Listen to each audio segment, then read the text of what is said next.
آج بہت پیارا اور خوبصورت دن تھا۔ انسانوں کے ساتھ ساتھ جنگل کے سبھی جانور بہت خوش تھے۔ ایک مور خوشی کے عالم میں اپنے رنگین اور خوبصورت پر پھیلائے جنگل میں ناچ رہا تھا۔ یکایک اسے اپنی کرخت اور بری آواز کے ساتھ اپنے بدصورت پیروں کا بھی خیال آیا تو وہ ایک دم اداس ہو گیا۔ اس کی نظر ایک بلبل پر پڑی جو قریبی درخت کی شاخ پر بیٹھا گا رہا تھا۔ اس کی آواز سن کر مور نے خود سے کہا، اس کی آواز کتنی حسین ہے۔ انسان ہو یا جانور، سب ہی اس کی آواز کے دیوانے ہیں، لیکن جب میں اپنی آواز نکالتا ہوں تو سب میرا مذاق اڑاتے ہیں۔ میں بھی کتنا بد نصیب ہوں۔ اس لمحے جنگل میں ایک بزرگ نمودار ہوئے۔ ویڈیو میں آگے بڑھنے سے پہلے آپ سے ایک چھوٹی سی ریکویسٹ ہے کہ اگر آپ چینل پر نیو ہیں تو چینل کو سبسکرائب اور ویڈیو کو لائک کر دیں۔ شکریہ۔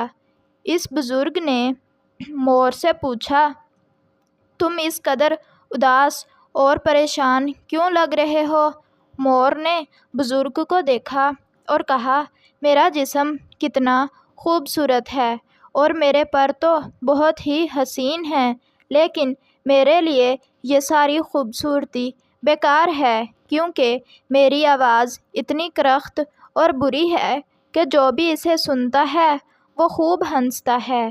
بزرگ نے پیار سے کہا، تم وہ واحد پرندے ہو جو اداس اور پریشان دکھائی دے رہے ہو۔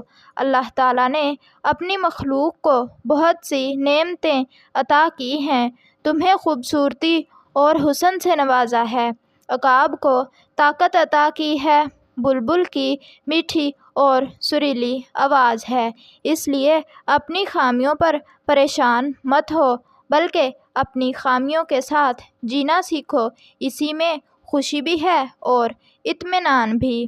مور بزرگ کی بات سن کر بہت شرمندہ ہوا اور بولا، آپ ٹھیک کہتے ہیں، ہمیں ہر حال میں اللہ تعالیٰ کا شکر ادا کرنا چاہیے۔ میں اللہ تعالیٰ کا احسان مند ہوں کہ اللہ تعالیٰ نے مجھے خوبصورت پر عطا کیے ہیں۔